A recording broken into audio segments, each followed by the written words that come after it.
You know, there's something rather peculiar that happens when people talk about what they call spiritual awakening. The very phrase sounds so grand, so dramatic, doesn't it?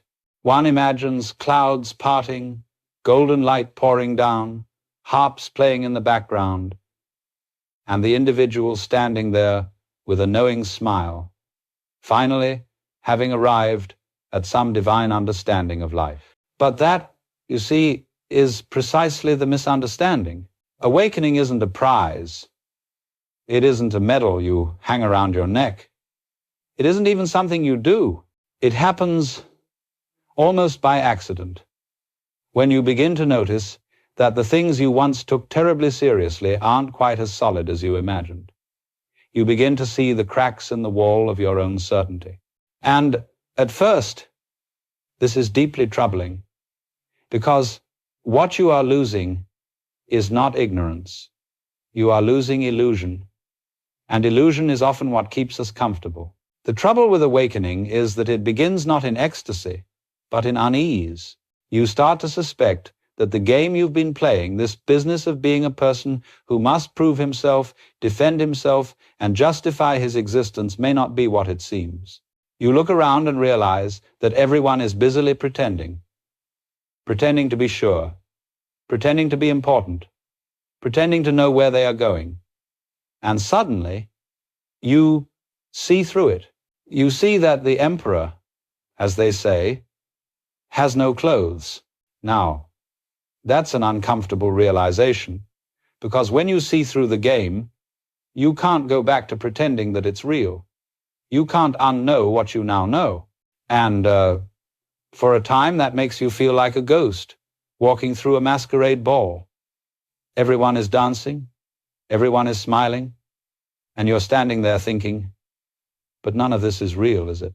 And so awakening begins as a kind of loss, the loss of certainty, of seriousness, of your cherished story about who you are and what the world is.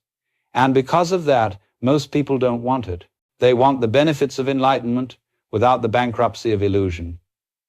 They want to wake up and keep dreaming, which, of course, is impossible. You see, we have been trained from childhood to believe that the world is something to be controlled, that we must have goals, achievements, progress.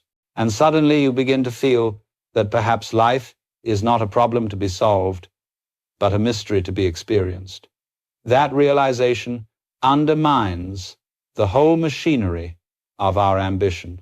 It's like pulling the plug out of the wall, the motor winds down, and you don't quite know what to do with the silence that follows. So, awakening doesn't make you special.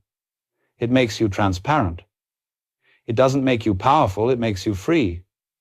And freedom, at first, feels very much like falling, because all the things that held you up before, reputation, belief, identity, success, begin to lose their grip.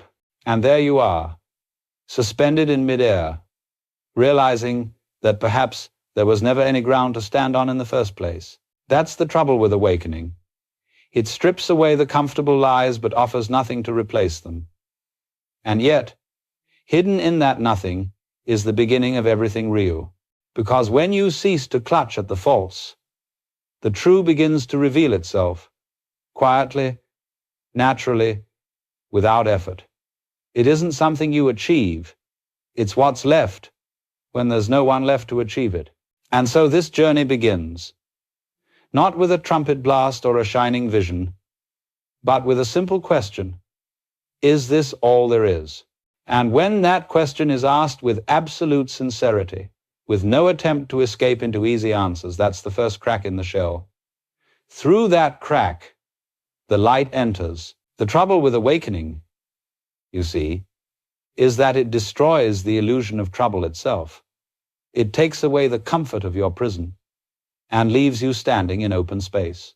And though the wind there can be cold and unfamiliar, it is also the only place where life can truly breathe. Now, the first thing that tends to dissolve when one begins to wake up is the seriousness with which we take the social game. You see, most of what we call society, our manners, our careers, our opinions, is a marvelous performance. Everyone has a role, a costume, a mask, and we are taught very early on to keep that mask firmly in place. We learn to smile when we don't feel like smiling, to nod when we don't agree, to make small talk when our hearts are silent. It's all terribly proper, terribly polite, and terribly false. Before awakening, you probably didn't notice it much. It was simply the water you swam in. You wanted to be liked, to be seen as competent, intelligent, respectable. You played your part as a student, an employee, a spouse, a citizen, and you played it well, because everyone else was doing the same, and there seemed to be nothing else to do. The game was everything. But once you begin to wake up, the mask starts to itch. You see, through the gestures, the compliments, the anxious striving, you watch people jockey for position, competing for invisible prizes, status, prestige, admiration, and instead of feeling inspired, you feel strangely detached, as if watching a troupe of actors who've forgotten that it's only a play. Now, this doesn't mean you suddenly become rude or rebellious. Oh no, you may still go to work, still attend the dinner parties, still say how do you do, but inwardly, you know that it's all a kind of ritual, a dance of shadows. You can no longer take it with the same solemn conviction you once had. And that, to others, can seem very odd indeed. People sense it. They sense that you're not quite playing along anymore. You don't laugh at the same jokes. You don't tremble before the same authorities. You don't pretend to be impressed by the same trophies. They may even say, "You've changed." And in a way, they're right. You've stopped mistaking the mask for the face. But here's the rub. Seeing through the social masquerade doesn't make you better than anyone else. That's just another mask. You see, the enlightened mask. The spiritual ego loves to announce itself with a knowing smile and a subtle air of superiority. Ah, yes, I see through it all, unlike these poor deluded souls. But that, too, is just another act. The trick is not to tear off everyone's masks, but to dance with them lightly, knowing that they are masks. Once you see the performance for what it is, you can begin to enjoy it again as play. You can bow to the actors, exchange lines, and even forget for a while that it's theater, so long as you remember, deep down, that it is. And the moment you remember that, a great weight lifts, because the social game, while delightful, is exhausting when taken seriously. It demands that you constantly defend an image that doesn't exist. You must be the perfect friend, the successful worker, the good parent, the spiritual seeker all at once. No wonder everyone's so tired. When the mask falls away, even for a moment, there's an incredible relief. You realize that you don't have to be someone all the time. You can simply be spontaneous, unguarded, natural. You can laugh when something is funny and remain silent when nothing needs to be said. And in that naturalness, you discover a deeper connection with people than all the polite performances ever produced. The tragedy, if there is one, is that most people are terrified of such nakedness. They believe the mask is who they are. But when you awaken, you find that what is real in you was never the performance at all. It is the space in which the performance takes place, the stage, the awareness, the silent witness behind every act. So the first loss of awakening is not really a loss at all. It is the falling away of pretense. You lose your seriousness and you gain your sincerity. You lose your role and you regain your soul. And once you've seen that the whole play was never meant to be anything but play, you can step back onto the stage and join the dance again, not as a prisoner of the drama, but as one who knows that even the curtain is part of the show. After you've seen through the masquerade, another illusion begins to crumble, and this one, I must warn you, cuts closer to the bone. You begin to lose your innocence about human motivation. You start to see that much of what people say, much of what they think they mean, isn't quite what it appears to be. Before awakening, you probably took things rather at face value. When someone said, "I care about you," you believed it was simple care. When someone spoke of truth or justice or kindness, you assumed those words came from pure intention. But as the veil thins, you notice something strange. Beneath the words, behind the smiles, there is often fear. There is need. There is the desperate wish to be approved of, to be safe, to belong. And the moment you see this, you begin to see it everywhere in others, yes, but more disturbingly, in yourself. You realize that so much of what you've done, even the noble things, were driven not by love or wisdom, but by insecurity, by hunger for recognition, by the hope that someone, somewhere, would finally say, "Yes, you are enough." It can be quite painful, this seeing, because it's like lifting a mirror to your own soul and watching the reflections shift and blur. You catch yourself in the act of pretending to be kind when you really wanted to be liked, pretending to be humble when you were secretly proud of your humility. The whole inner machinery of your motives reveals itself, and for a while it feels as though the ground is dissolving beneath your feet. But please, don't mistake this sight for cynicism. Cynicism is still belief that everyone is selfish, everyone corrupt. What we're speaking of here is something much clearer than that. It is the realization that human behavior is not wicked, it is mechanical. People, including you, are moved by forces they do not understand. Fear, habit, conditioning, the echoes of childhood voices whispering in the dark. And when you see that, truly see it, something astonishing happens. You stop hating people for being blind.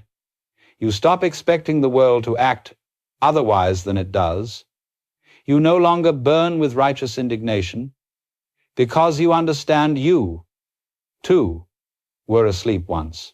The person who lies, who cheats, who boasts, who manipulates, they are not evil. They are terrified.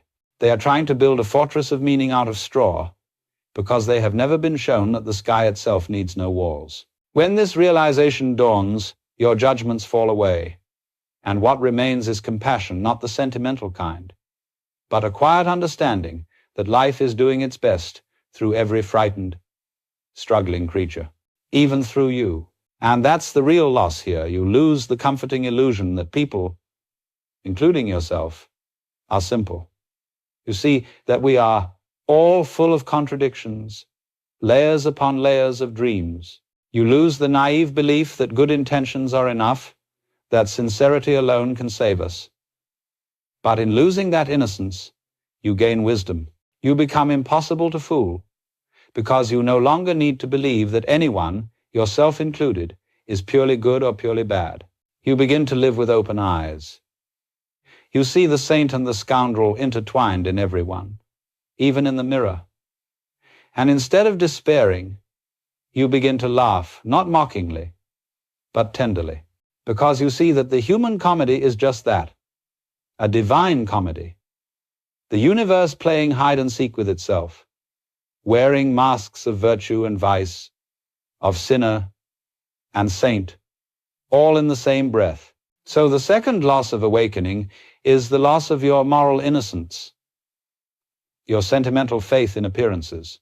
But what you gain is clarity, the X-ray vision that sees through the pretense of the world and recognizes the trembling heart beneath it. And when you can see that and still love, then the seeing itself becomes love. Now, when you have begun to see through the games of society, and even through the tangled motives of human hearts, there comes a deeper revelation, perhaps the most unsettling of all. You begin to lose your belief in the solidity, the continuity of your own self. You see, for most of your life, You've carried around a very sturdy idea of who you are. A name, a face, a personality, a story. You were born on a certain day, to certain people. You learned certain things, developed certain tastes, made certain mistakes, and out of that long string of events, you've woven a single continuous character, me. And you believe this me marches steadily through time, growing older, wiser, perhaps a bit more weary, but always the same center looking out from behind the eyes. But when awakening deepens, you begin to notice something curious. This sense of I starts to flicker. You watch thoughts arise and vanish. Feelings bloom and fade. Memories come and go. The one you were yesterday is not quite the one you are today.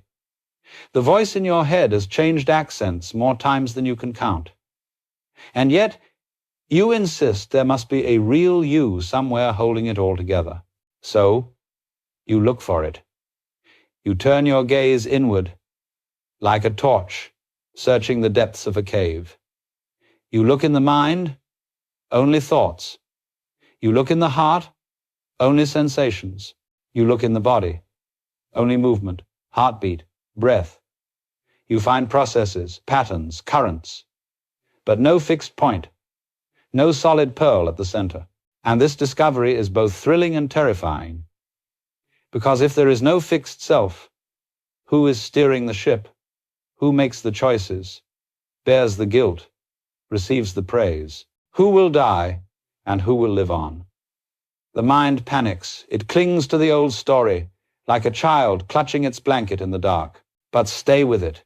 Look closely, patiently. You'll find that the ship was never separate from the sea, that what you call you is not a thing drifting through the world. It is the world momentarily aware of itself. The body breathes the air, but the air breathes the body too. The heart beats with rhythms borrowed from the stars. The thoughts that pass through you are not yours any more than the clouds belong to the sky.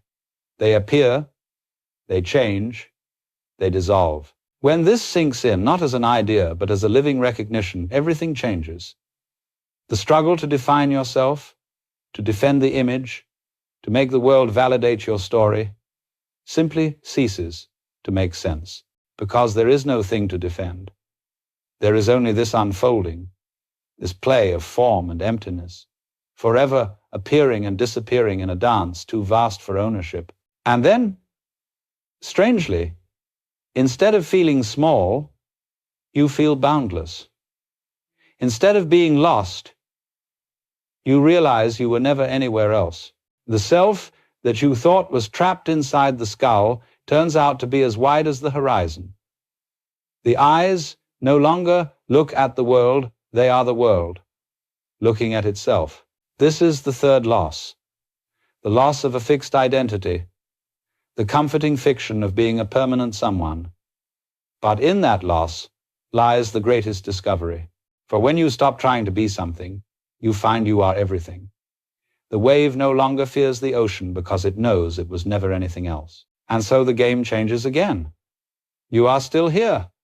Yes, you still answer to your name, still brush your teeth, pay your bills, tie your shoes. But the you who does these things is light as a breeze, no longer a burdened actor, but the whole stage in which the play unfolds. You realize at last that you are not the one living life. Life is living you, and it has been doing so all along. When the idea of a solid self begins to dissolve, another, subtler illusion starts to unravel the story of me. Because you see, once we've lost the belief that we are a fixed person, the next question naturally arises. Then who have I been all this time? And the answer, when it comes, can be both liberating and disorienting. You discover that you've been living inside a story, a narrative spun by memory, language, and imagination. You are not so much a being with a biography as you are a biography with the illusion of being. Each of us has written a kind of novel about ourselves. We remember certain scenes vividly, we edit others out, We interpret the plot to make it coherent. We play the hero, sometimes the victim, sometimes both, and we call this grand performance my life. But awakening begins to show you that this narrative coherence is an afterthought, a clever bit of editing done by the mind to make the chaos of experience seem meaningful. Think about it. You remember events, and you say, "Ah, this happened because of that," but only in hindsight. The meaning is assigned after the fact, like adding subtitles to a film that was silent all along. You tell yourself, "This is who I am because these things happened to me." But when you look closer, you find that the me you're describing is just a collection of impressions stitched together by a narrator who wasn't even present for most of it. It's rather funny, really. Because when you start to see this clearly, the story begins to lose its grip. You realize that the same events could be told in completely different ways. The triumphs could be rewritten as lessons in humility. The tragedies could be seen as openings into wisdom. The villain of one chapter could be the teacher of another. You notice that there is no final version of the story, just endless retellings, depending on what lens you use. And that realization is both beautiful and dangerous. Beautiful because it frees you from the tyranny of the past. You no longer have to cling to your suffering as proof of who you are. You can stop defending your wounds as badges of authenticity. Dangerous, because the ego depends on that story to exist. It says, "Without my story, what am I?" And the answer comes like a whisper.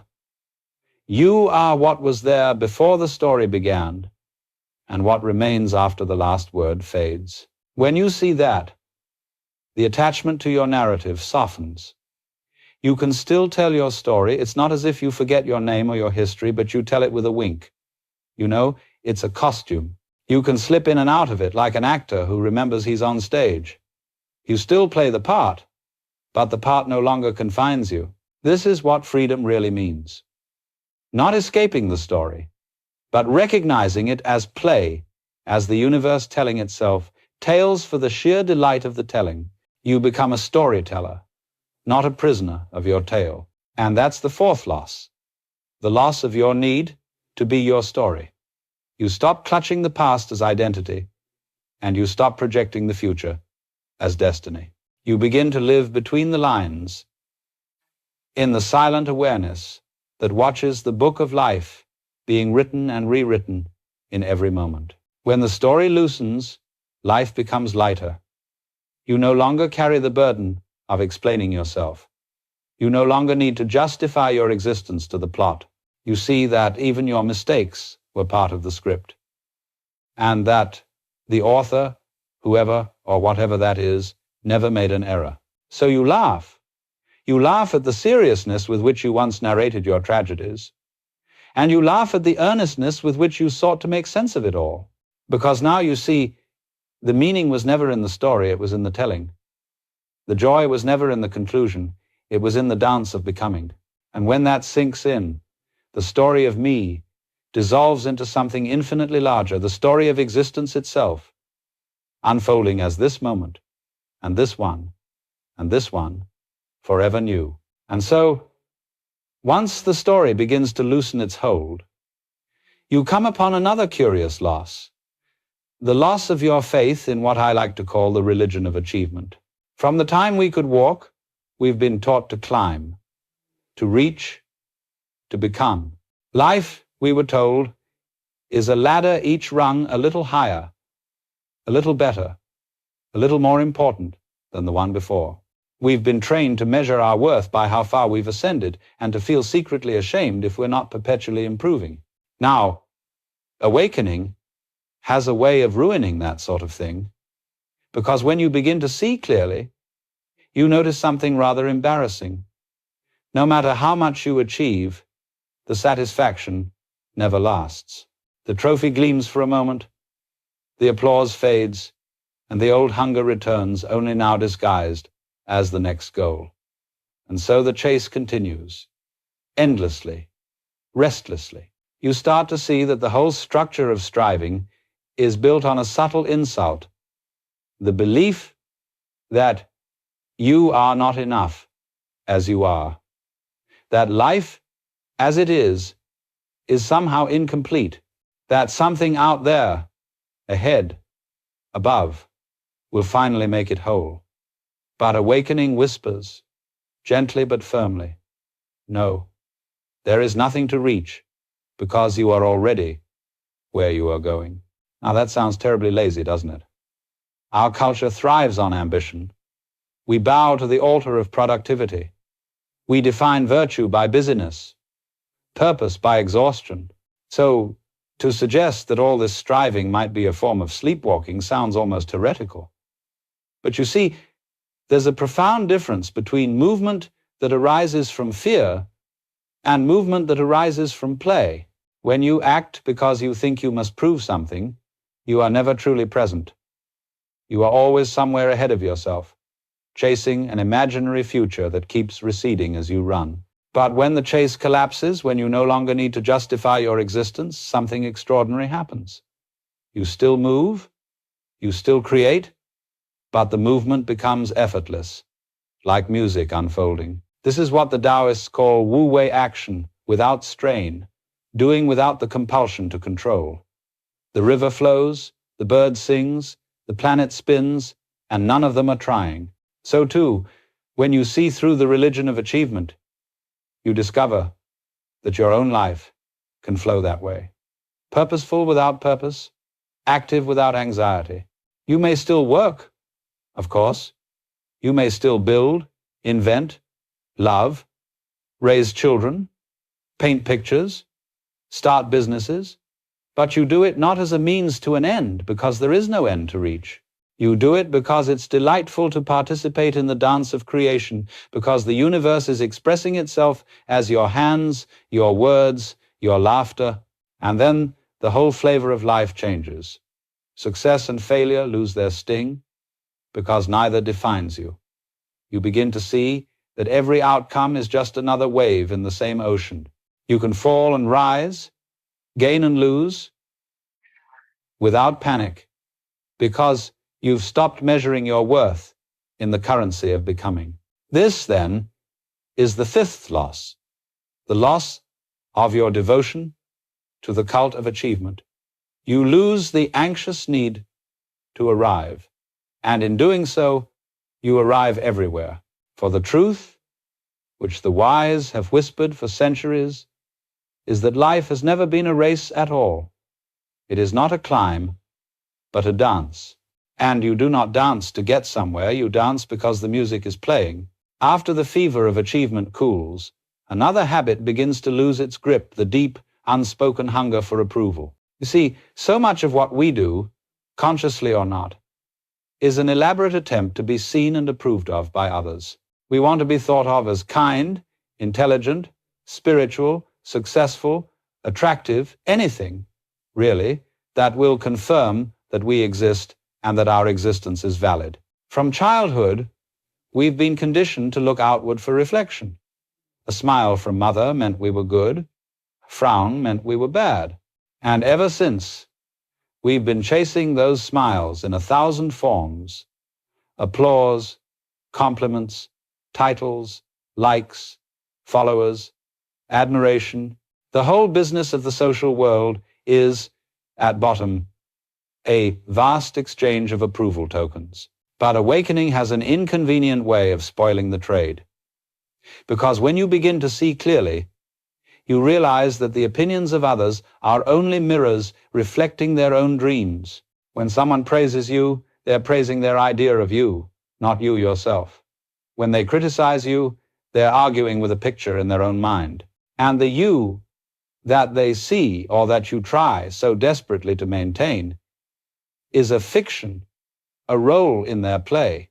Once that becomes obvious, it's rather difficult to go on playing the same old approval game with any enthusiasm. You may still appreciate being liked, of course. It's pleasant, like sunshine on the skin, but you no longer depend on it for warmth. You begin to notice how exhausting it is to adjust your mask for every audience, how suffocating to live by other people's imaginations. And then a great relief comes. You stop negotiating your worth. You realize that no amount of approval can make you more real, and no amount of disapproval can make you less so. The sun doesn't ask the clouds to confirm its light. It shines, because that's what it does. Now, this doesn't mean you become indifferent or unkind. Losing the hunger for approval doesn't turn you into a hermit or a rebel. It simply returns you to sincerity. You speak more honestly, act more naturally, because you're no longer running your words and gestures through the filter of, will they like this, or will they understand me? You discover the joy of being unguarded, of living without the constant rehearsal for the world's applause. Of course, people might find it confusing. Some will call you confident, others will call you arrogant, but you won't mind, because you'll see that their judgments belong to them, not to you. You can let their opinions pass through like wind through the trees, moving the leaves for a moment, but leaving the roots untouched. This is the sixth loss, the loss of your dependence on being approved of, admired, or validated. And yet what a curious loss it is, for it feels more like gaining breath after being underwater. You can finally breathe without permission. And here's the quiet irony. When you stop needing approval, people often begin to trust and love you more, because they can sense your freedom, and freedom is contagious. So the need for approval fades, not by force, but by understanding. You see through the illusion that anyone else could ever define your worth, and you laugh gently at the absurdity of ever having believed it. You are no longer a beggar at the world's doorstep, asking to be seen. You are the seeing itself. There comes a point, sooner or later, when you begin to notice another loss, subtler but profound. You lose your capacity for righteous hatred. Now that sounds almost blasphemous, doesn't it? Because hatred, especially when it dresses itself up as virtue, can be delicious.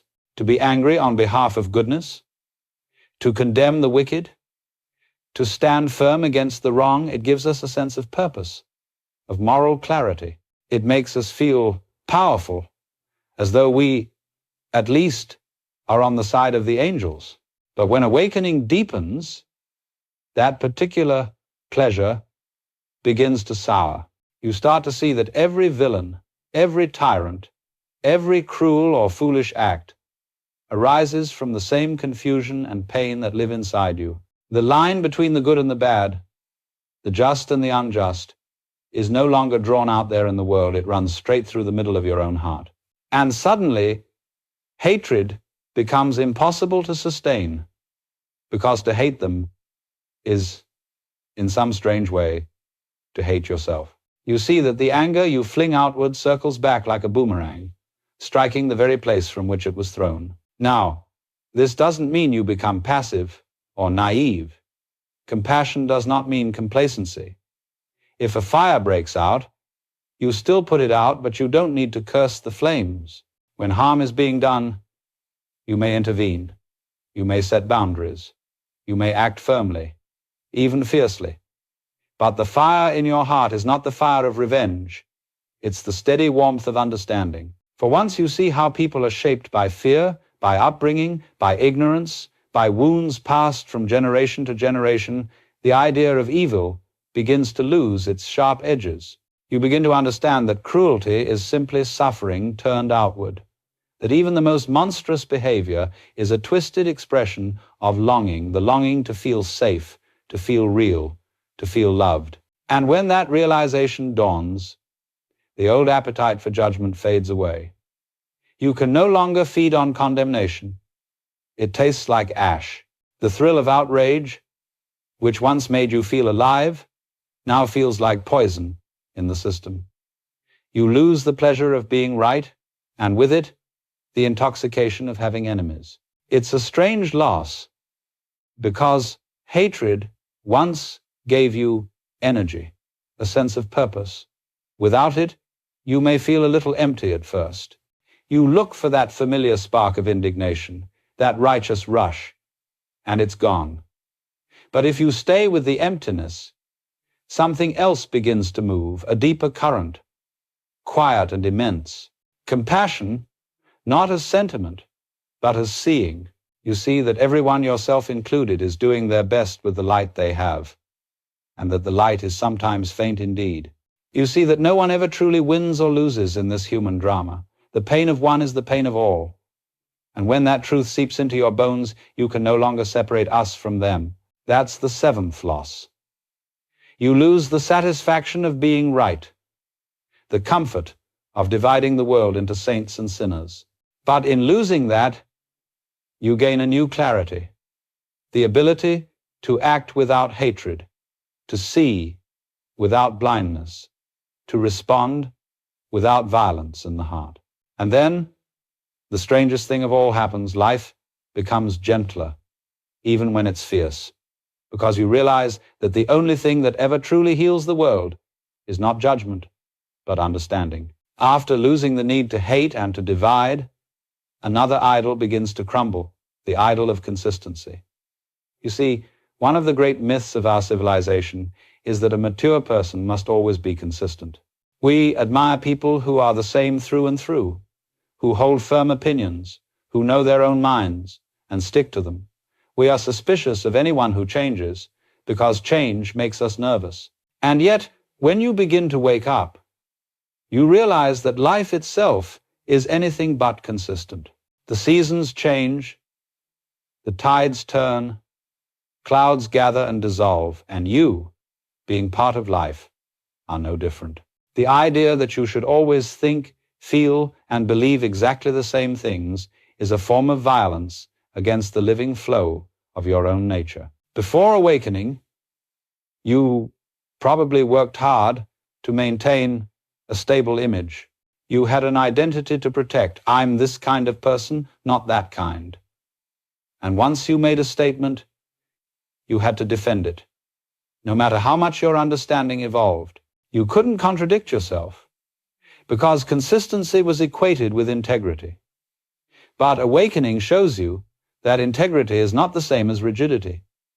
A tree that refuses to bend in the wind breaks. When awareness ripens, you see that it's perfectly natural to be contradictory, to change your mind, to outgrow yesterday's truths. Only the dead are perfectly consistent. They don't move.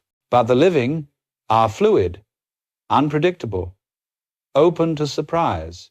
You start to notice how much energy was wasted trying to appear coherent, keeping your opinions neatly aligned, making sure your past selves would approve of your present one. It's exhausting, this performance of stability. And once you stop, there's such relief in it. You realize that to contradict yourself is not hypocrisy, it's honesty, because honesty means responding freshly to this moment, not repeating yesterday's conclusions. It's a little disorienting at first. People may say, "But you used to believe this," or "You've changed."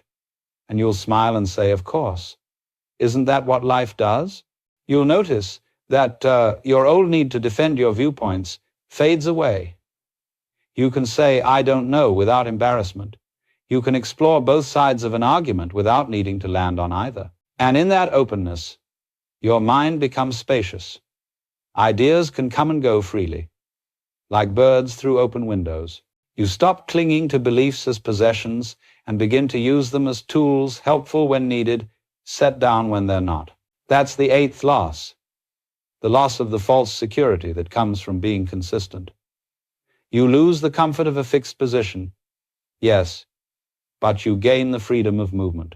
You become a little like the weather, sometimes bright, sometimes stormy, but always alive. And perhaps the most delightful discovery of all is that the universe itself is inconsistent, gloriously, magnificently so. It contradicts itself at every turn. It births and destroys, gives and takes, freezes and burns. Yet somehow, through all these contradictions, it sings. So you stop trying to be the one who never changes. You become the change itself, the music, not the melody frozen on the page. After the idol of consistency has fallen, There's yet another thing you lose, one that can make ordinary life feel strangely awkward for a while. You lose your taste for superficiality. Before awakening, you could probably chat for hours about the weather, the neighbors, the latest bits of gossip or entertainment. You could talk about other people's business, complain about small inconveniences, compare opinions, share complaints, and it all seemed perfectly normal, even necessary. But now, something in you has gone quiet. You find it harder to keep up the old rhythm of conversation. Words that once flowed so easily begin to feel hollow, like chewing gum that's lost its flavor. You can hear yourself talking about trivial things, and there's a little voice inside saying, "Why are we doing this?" It isn't that you've suddenly become too lofty for small talk. It's that you've tasted something deeper, something real, and the surface level of communication no longer satisfies.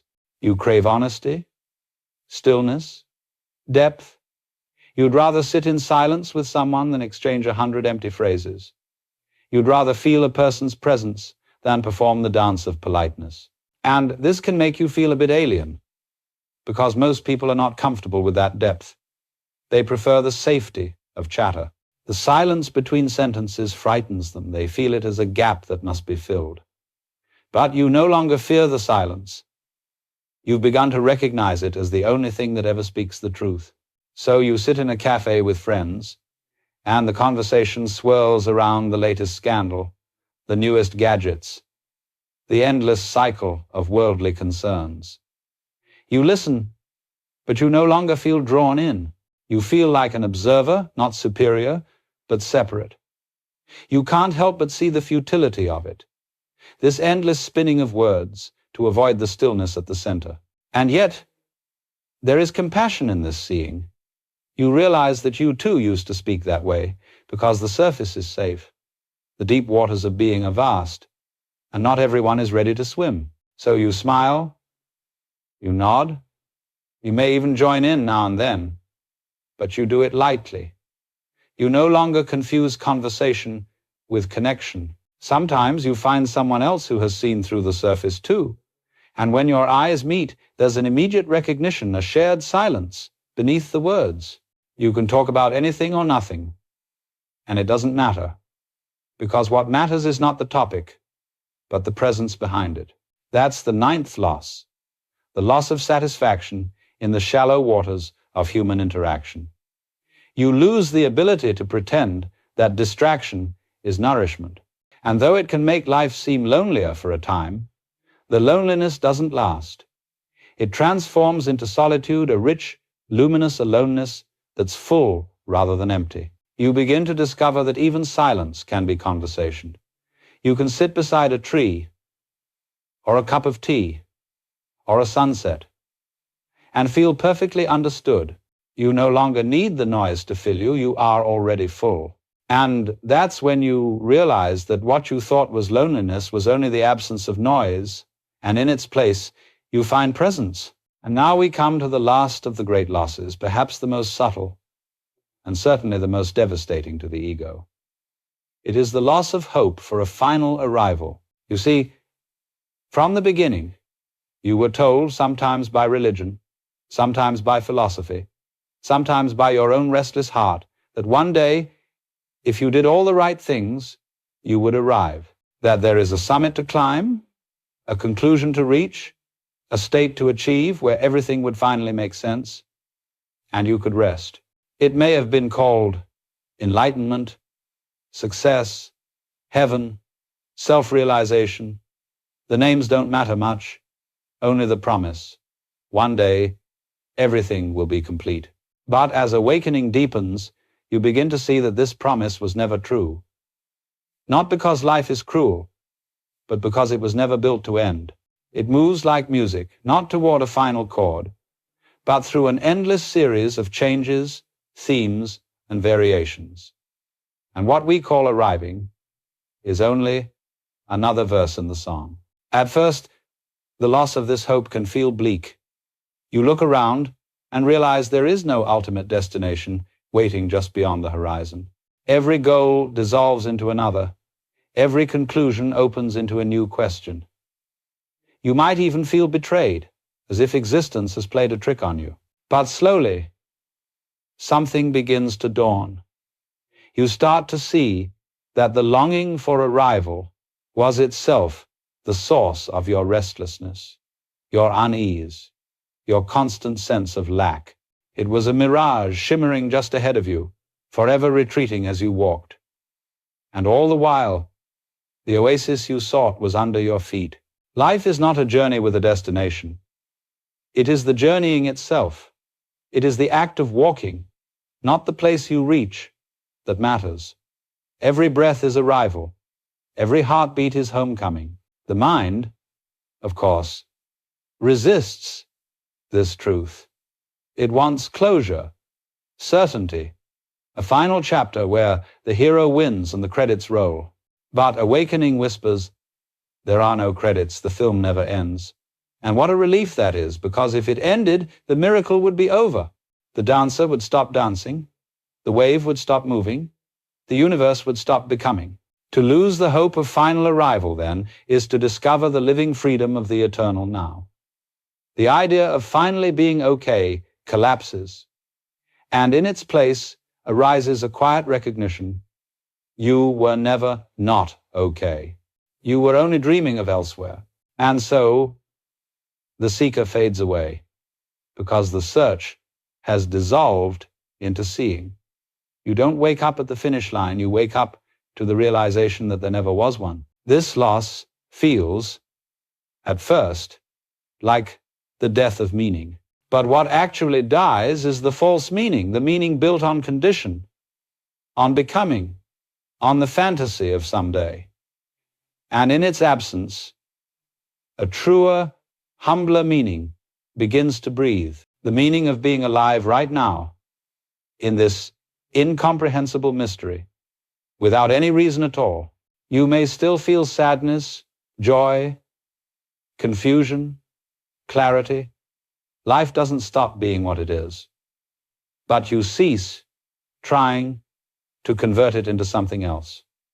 You stop asking, where is this going? Because you've realized there is nowhere to go. The river flows into the ocean, and the ocean flows into the sky, and the sky falls as rain back into the river. And all the while, it's the same water, just playing. That's the 10th loss, the loss of your final hope to arrive somewhere other than here. But as with all the other losses, it's not really a loss at all. It is the lifting of the last veil, the end of the grand chase. And behind that stillness, you find what was never missing, the simple, effortless joy of existence itself. And so, after all these losses, after the social masks have fallen, after the illusions of purpose and self and finality have dissolved, there remains something that cannot be lost, something that was never gained, never made, never owned. It is what was here before you began trying to become anything. It is what remains when all your definitions have burned away. It is not a possession, for it cannot be possessed. It is not a belief, for it asks for no defense. It is simply this: the presence, the awareness, the unnameable ground of being that has been quietly watching all along.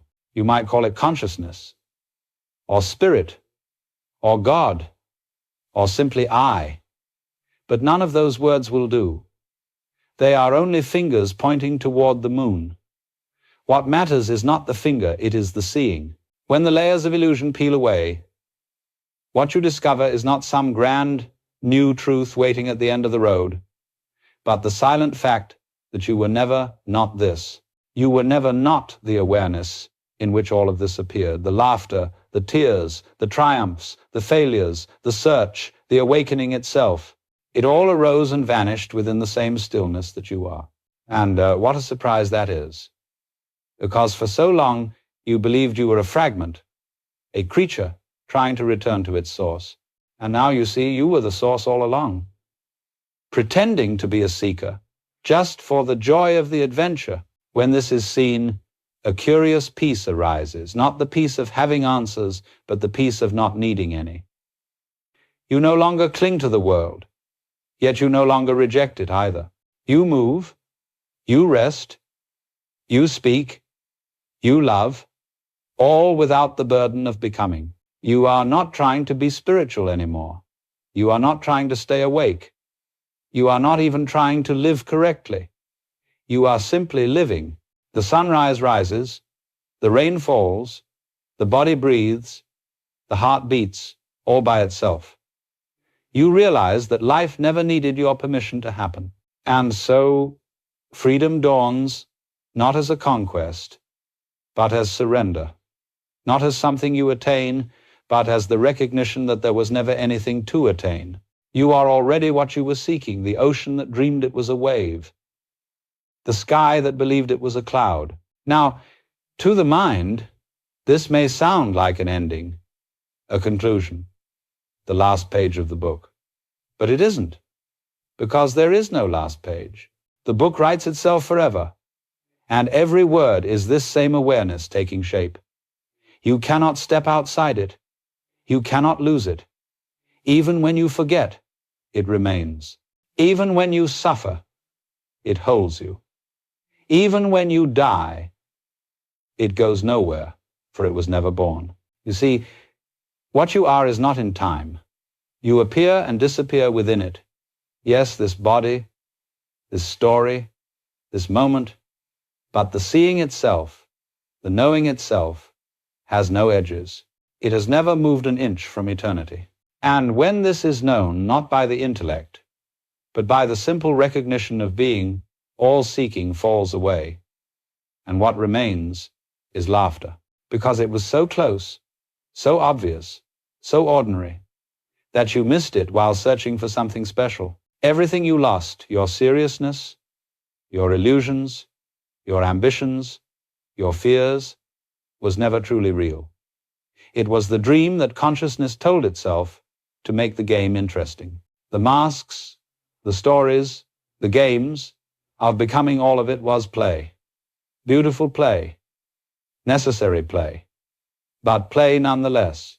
And now, here you are, not apart from the dream, not above it, but awake within it, able to laugh and cry, to work and rest, to love and let go, without forgetting that all of it, every heartbeat, every cloud, every breath, is the universe dancing as you. So in the end, awakening takes nothing from you but what was never yours. It leaves only what cannot be taken, this simple, infinite aliveness. And when you see that, truly see it, the whole world begins again just as it always has, just as it always will.